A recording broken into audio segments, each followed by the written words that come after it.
kenapa Indonesia umat muslimnya tuh berkurang terus ya? Bahkan digeser sama Pakistan jadi negara nomor 1 populasi muslim di dunia. 40 juta tuh muslim, 98% dari populasi. Indonesia itu sekitar 236 juta. Udah di bawah 90% populasinya itu muslim. Nah, gue ada teori yang mungkin agak cocok logi, tapi mungkin kalian bisa komen juga. Cuma kalau secara statistik, memang dari tahun ke tahun populasi muslim kita tuh turun terus. Dari 95% sampai sekarang di 87%. Ini kalian bisa benerin ya kalau salah ya. Apa ada hubungannya sama fertilitas, jumlah kelahiran muslim di Indonesia yang lebih sedikit dibanding Kristen atau Katolik? 2% dibanding 2,6%. Cocok loginya kalau lihat dari sensus 2010, penduduk beragama Kristen yang berusia di bawah 20 itu lebih besar persentasenya. Yang mungkin ini menuai kontroversi ya. Menurut kalian ini bagus atau enggak? Karena memang Indonesia itu sebenarnya bukan melihat negaranya sebagai negara muslim, walaupun mayoritas penduduknya itu beragama muslim. Kalian sendiri punya teorinya nggak? Ini hal baik apa hal buruk menurut kalian? Oke. Sobat Waras, jumpa lagi ya dengan Pavel 88 Channel. Yesus Kristus dialah Tuhan dan Juru Selamat. Percayalah kepadanya supaya engkau tidak binasa karena segala dosa-dosamu. Hanya Yesus yang sanggup bebaskan Anda dari dosa, kutuk dan maut, dan memberikan kepada Anda hidup yang kekal. Ingat, di luar Yesus Anda pasti binasa.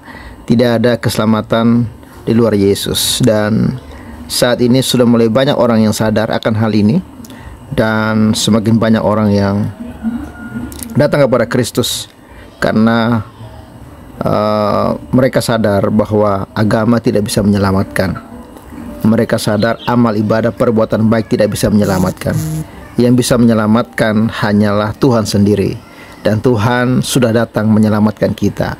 Dia dari sorga datang ke dunia ini memberikan putranya yang tunggal, Yesus Kristus, yang mengambil rupa seorang manusia. Dan dia telah menyerahkan dirinya sampai mati di atas kayu salib. Dan dia sudah bangkit dari kematian dan dia naik ke surga. Dan dia berkata, aku pergi ke surga menyediakan tempat bagimu, di mana aku berada di situ pun kamu berada. Ya, dan ini jelas clear ya bahwa keselamatan itu datang dari Tuhan, bukan tidak akan datang dari dunia ini. Jadi siapa yang percaya kepada Kristus Yesus yang datang dari surga ke dunia dan yang telah kembali ke surga menyediakan tempat bagi kita, maka dia diselamatkan. Yesus berkata dengan jelas, akulah jalan dan kebenaran dan hidup. Tidak ada seorang pun yang datang kepada Bapa di surga kalau tidak melalui aku. Oleh karena itu kawan-kawan, waspadalah, hati-hatilah terhadap ajaran palsu, ajaran sesat yang mengatakan bahwa keselamatan bisa diperoleh ya di luar Yesus, bahwa keselamatan itu dapat diperoleh dengan agama. Tidak bisa kawan-kawan ya. Makanya ajaran-ajaran Kristen progresif ya yang mengatakan ada keselamatan di luar Yesus itu adalah ajaran sesat ya.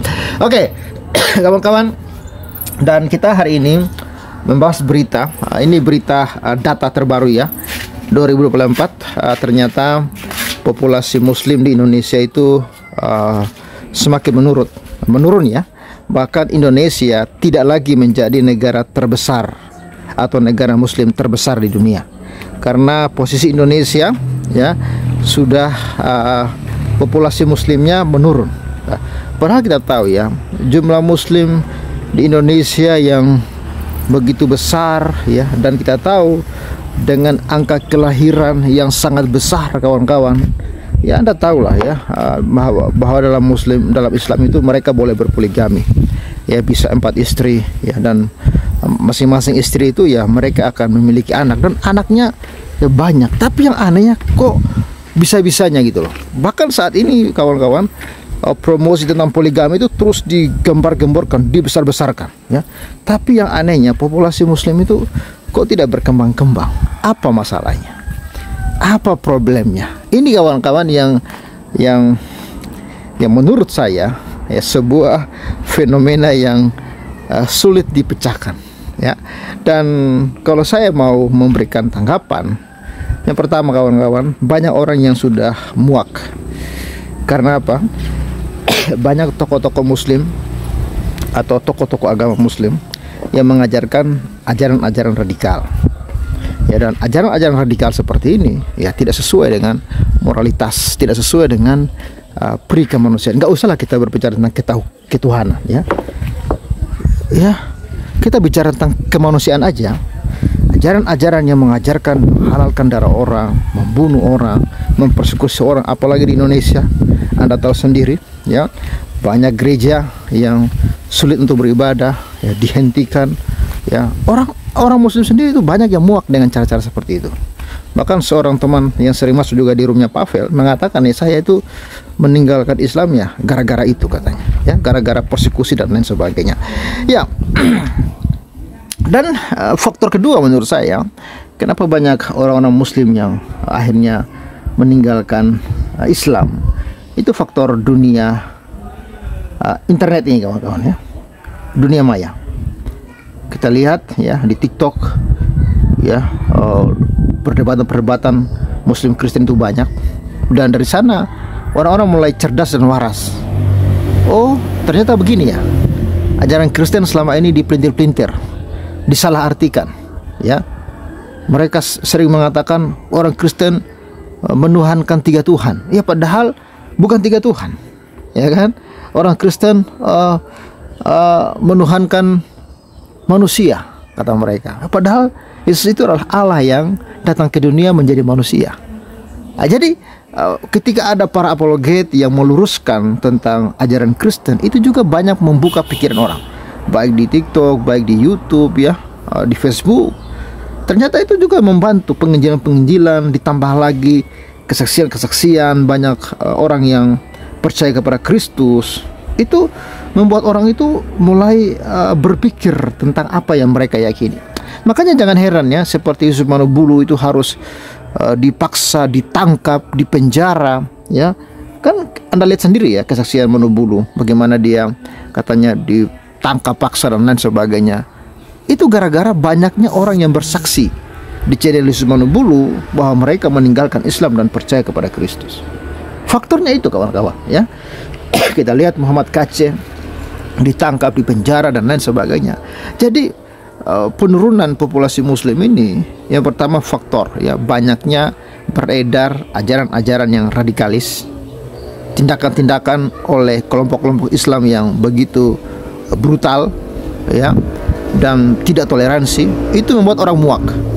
Apalagi dulu waktu kasus Ahok, itu juga banyak orang yang meninggalkan Islam, mereka kecewa, ya. Dan pernah juga ada yang bersaksi di channel saya, dia mengatakan, ya saya meninggalkan Islam ketika mereka mempersekusi Ahok.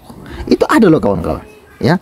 Yang kedua faktor menurut saya ini penginjilan lewat media massa, media online, ya, lewat YouTube, TikTok. Itu juga sangat membantu orang-orang akhirnya menemukan kebenaran. Belum lagi kita lihat Christian Prince, ya, yang viral, ya, bahwa sunnah Nabi, Anda lihat channel sunnah Nabi dan lain sebagainya. Itu ternyata banyak membuka pikiran orang dan akhirnya orang meninggalkan Islam, ya. Ya, ketidakadilan di negara ini juga membuat orang juga berpikir gitu. Dan banyak faktor kawan-kawan, banyak faktor ini menurut saya kenapa banyak orang yang akhirnya meninggalkan Islam di Indonesia, bahkan bukan di Indonesia, di dunia, ya. Bahkan perkembangan Kristen itu di dunia sekarang semakin pesat. Walaupun ada muncul isu-isu hoax yang mengatakan di Eropa sudah banyak orang yang meninggalkan Kristen, itu cuma informasi sampah kawan-kawan, ya. Itu informasi sampah yang tidak bisa dipertanggungjawabkan, ya. Bahkan kita lihat dalam video ini, kita coba putar lagi video ini, ya. Apa Indonesia umat muslimnya tuh berkurang terus ya? Bahkan digeser sama Pakistan jadi negara nomor 1 populasi muslim di dunia. 40 juta tuh muslim, 98% dari populasi. Indonesia itu sekitar 236 juta. Udah di bawah 90% populasinya itu muslim. Nah, gue ada teori yang mungkin agak cocok logi, tapi mungkin kalian bisa komen juga. Cuma kalau secara statistik, memang dari tahun ke tahun populasi muslim kita tuh turun terus. Dari 95% sampai sekarang di 87%. Ini kalian bisa benerin ya kalau salah ya? Ya, memang dalam sebuah ini ya, bukan analisa sih, apa itu istilahnya,